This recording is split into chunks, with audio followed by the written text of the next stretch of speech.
हैं जी। और आजकल एक नया ट्रेंड चालू है, जब से मनीष सिसोदिया जी को इन्होंने गिरफ्तार किया है तब से अब ये एक एक एमएलए को पकड़ पकड़ के धमकाया जा रहा है। मेरे पास एक एमएलए आया, बैठ तो जाओ, सुन तो लो, बता ही रहा हूं।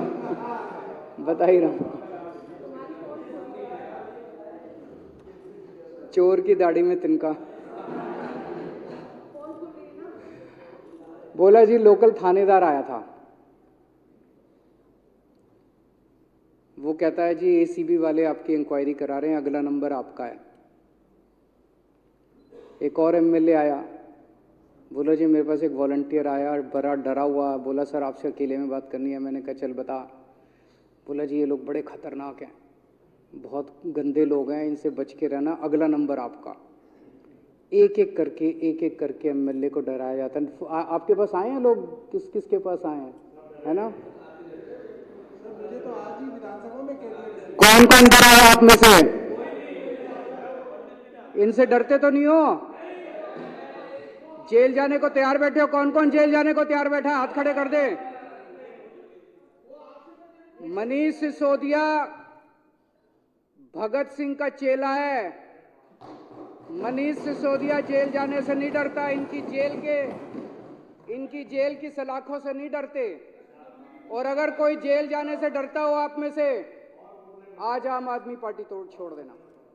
आम आदमी पार्टी में आयो तो सर पे कफन बांध के आयो। आम आदमी पार्टी में आयो,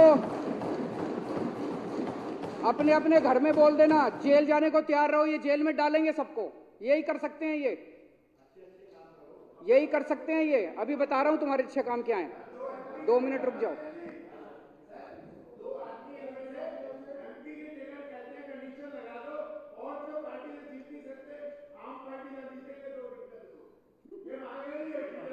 तो ये आपको जेल भेजेंगे, अपने अपने घर में बोल देना, जिसको जेल भेजें आपके घर का खर्चा मैं चला दूंगा।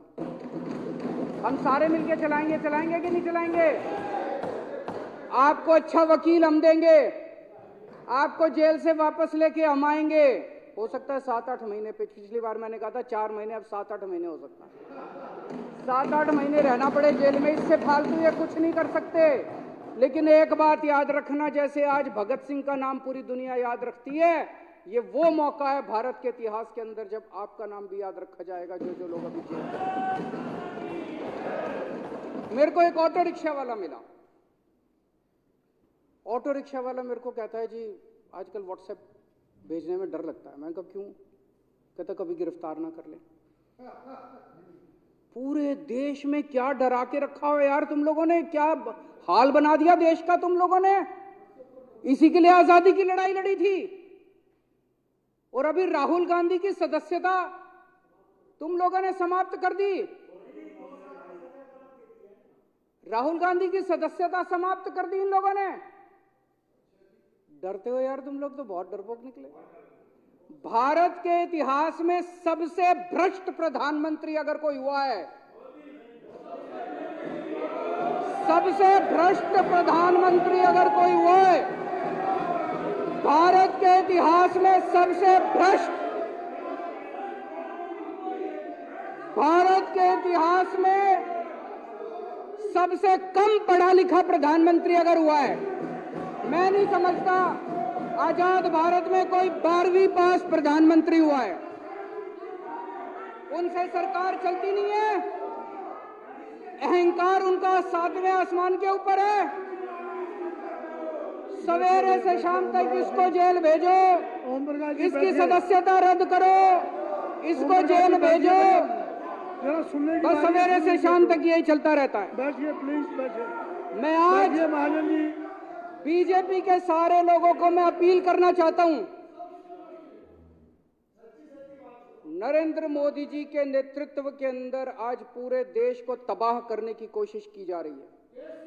जो लोग देश को तबाह करना चाहते हैं बीजेपी में रहो, और जो लोग देश को बचाना चाहते हैं आज बीजेपी छोड़ दो। अध्यक्ष महोदय, मैं इस प्रस्ताव का समर्थन करता हूं। बैठिए प्लीज, प्लीज।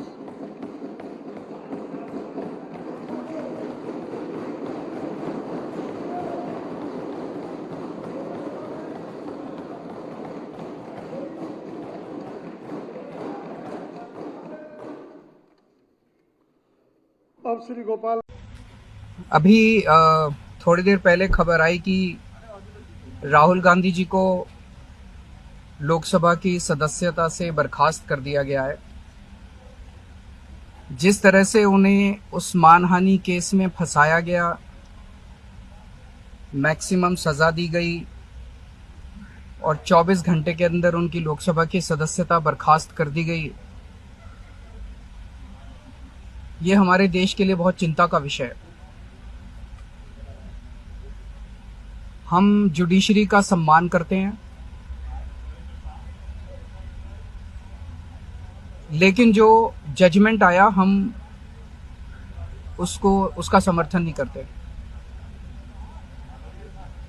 जिस तरह से उनकी सदस्यता बर्खास्त की गई है वो एक कायराना हरकत है, वो एक डरी हुई सरकार की निशानी है। लेकिन देश के लिए पूरा आजकल देश के अंदर जो चल रहा है वो देश के लिए बहुत खतरनाक है। पूरे देश से ये एक ऐसा माहौल बनाना चाहते हैं कि देश में बस एक ही पार्टी बचे, वन नेशन वन पार्टी, और सारी पार्टियों को खत्म कर दिया जाए। ये एक ऐसा माहौल बनाना चाहते हैं कि एक ही नेता बचे, वन नेशन वन लीडर, बाकी सारे लीडर्स को खत्म कर दिया जाए। इसी को तो तानाशाही कहते हैं, इसी को तो डिक्टेटरशिप कहते हैं। पूरा देश ये देख रहा है। मैं देशवासियों से अपील करना चाहता हूं कि ये भारत हम सबका है, ये भारत 130 करोड़ लोगों का है। हम सब ने मिलकर आजादी की लड़ाई लड़ी थी, हमारे पुरखों ने आजादी की लड़ाई लड़ी थी, आजाद भारत को आजाद कराने के लिए। लेकिन आज की जो सरकार है, प्रधानमंत्री नरेंद्र मोदी जी के नेतृत्व में, इस सरकार का स्वरूप अंग्रेजों की सरकार से भी बहुत ज्यादा खौफनाक और खतरनाक है।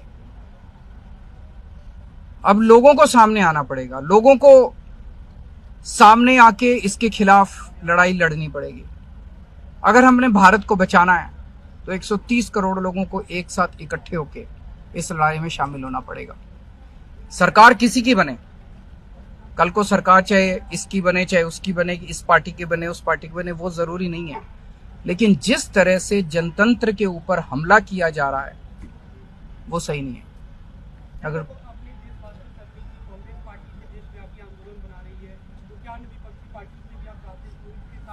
पार्टियां इंपॉर्टेंट नहीं है, मैंने कहा लोग इंपॉर्टेंट हैं।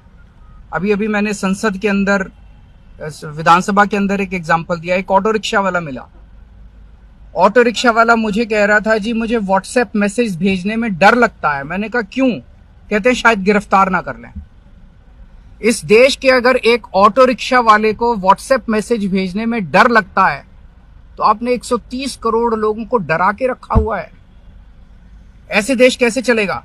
डर डर के लोग कैसे जिएंगे? और क्यों डर डर के जिए? हम, हमारा देश है, हम आजाद भारत के आजाद नागरिक हैं, हम क्यों डर डर के जिए? पूरे देश को व्यापारी डरा हुआ है, किसान डरा हुआ है, मजदूर डरा हुआ है, नेता डरे हुए हैं, सब लोगों को डरा के रखा है। जुडिशरी डरी हुई है, जज डरे हुए हैं, मीडिया वाले डरे हुए हैं, सबको धमकाते हैं ये लोग, सबको ईडी और सीबीआई और इनकम टैक्स की धमकी देते हैं लोग। सर, इससे पहले हमने देखा कि आप लोग के कांग्रेस के साथ रिश्ते काफी खराब रहे, लेकिन आज 14 वो इम्पोर्टेंट नहीं है। हमारे आपस के रिश्ते इंपॉर्टेंट नहीं है। इस टाइम देश को बचाना इंपॉर्टेंट है। मीडिया के ऊपर प्रहार हो और मैं अगर कहूं कि मेरी इस चैनल से बनती नहीं है, वो इंपॉर्टेंट नहीं है। किसी से बनती है या किसी से नहीं बनती, इससे व्यक्तिगत अच्छे रिश्ते हैं कि व्यक्तिगत बुरे रिश्ते हैं, वो इंपॉर्टेंट नहीं है। 130 करोड़ लोगों को, सब लोगों को साथ आना पड़ेगा।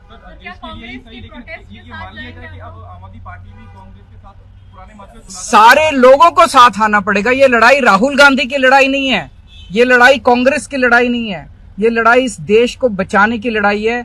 एक तानाशाह से, एक कम पढ़े लिखे व्यक्ति से, एक अहंकारी व्यक्ति से इस देश को बचाने की लड़ाई है। Thank you.